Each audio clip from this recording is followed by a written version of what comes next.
Hylton Castle. That is that building. It is in Sunderland, in North Hilton, so north of a river Wear going through Sunderland in northeast England. I'm in no way affiliated with the people of a castle, and it can't be visited. There is a tea room in, and there are times when people can walk in, but it is not yet opened, and I was never in. So, here's the castle. What is happening with the history? There was already the family of the Hyltons around 800-900 during the time of King Athelstan. And when William the Conqueror came in 1066, and 3 people of the family of the Hyltons, so already 200 years later, helped William the Conqueror.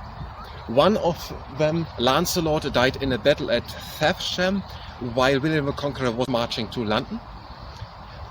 And William the Conqueror was showing his gratitude for the Hylton family having him helped, and he granted the Hylton family here a great tract of land in Sunderland in North Hilton here. I guess that part here is part of it. And then during the time, around 1090 or so, a castle was here built out of wood. And that was when he built. I think the next thing in the history is when the Romanos of Hilton wanted to build a chapel. Here, where is the chapel? The chapel of Saint Catherine of Alexandria, also first built in wood. And to do that, and also to appoint the chapel person in the chapel, he had to attend in Monk Wearmouth, which is somewhere here, I think, at the river Wear. The river Wear goes there along. There's the North Spire. There's the big bridge over the big river Wear. It's a big river. He had to attend at the monastery at Monk's Wearmouth to Nativity, to Easter, to St. Peter's and Paul's, to Whit Sunday, and to 2 or 3 other dates. And when he could do it, and he had to give 24 sheaves of oats for every ox or he had or something. And when he could do it, granted him by the prior of Durham. Durham is there in 20 or 30 kilometers. So, and then he built the abbot. The abbot was then also, like the castle, in the 14th, 15th century, made into stone and built out. And now it is there out of stone, and here also out of stone. What is the next thing which will happen? Then there were some things happening. There was a person who had no heirs, and he gave it to the city of London. It was 1600 something, 641 I think. And for 99 years it was governed by the city of London or so, which is 300 kilometers south.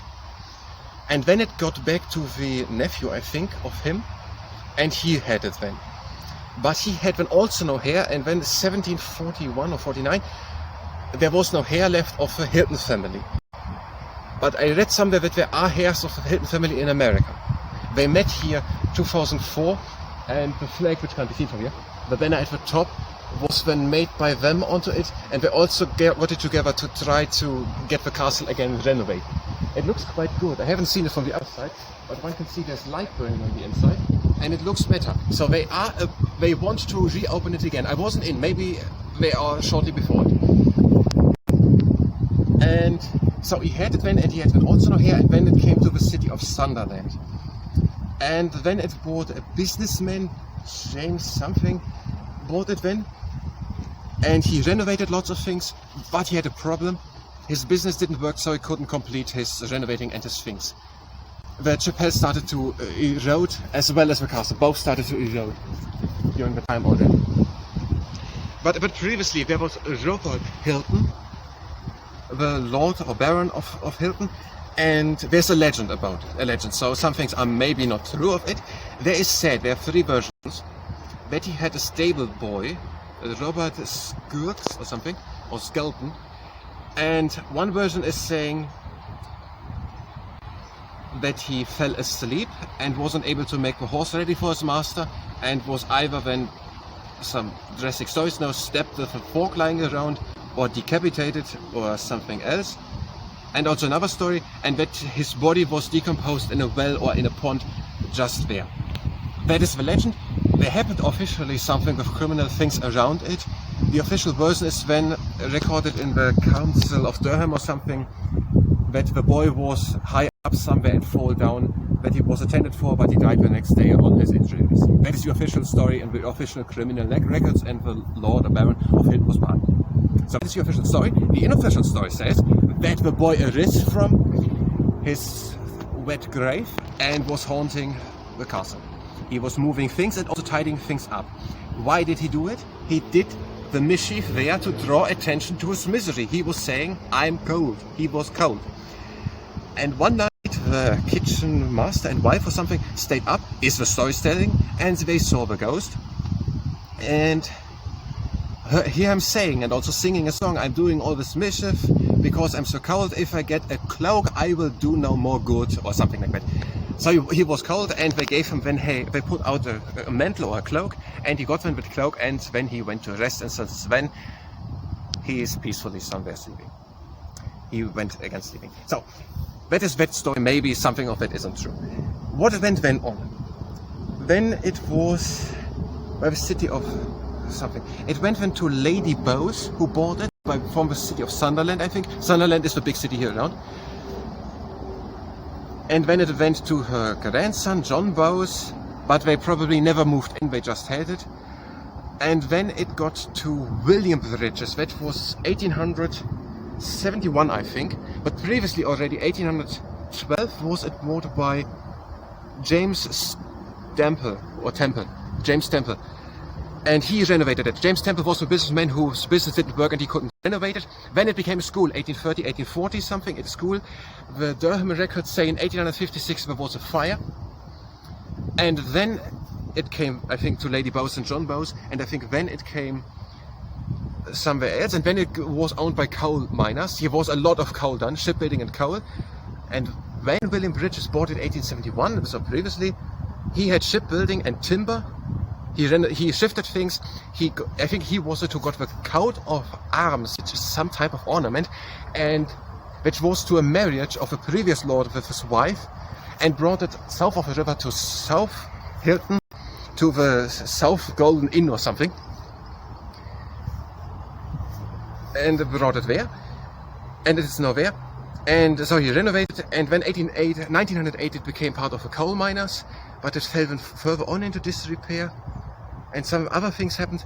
It fell on in disrepair. In the 1940s, the Sunderland grew. I don't know where it started, but it grew and engulfed now the Hylton Castle. Sunderland is now big. It goes there much on. Sunderland is a big city. Had it gone since when? Since the 1940s and 50s. It was vandalized in the 1940s, fell more into disrepair, as well as the chapel. And then it got owned by the city of Sunderland in the 50s or something. And went to the National Heritage or something, and since 1999 there came the Friends of Hilton Dean, a group together of local residents here, to work together with the city of Sunderland to stop the castle from eroding and to rebuild it again.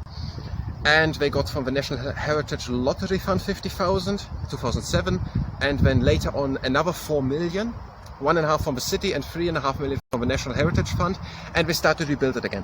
They want to make places where people can see how the history was on the inside.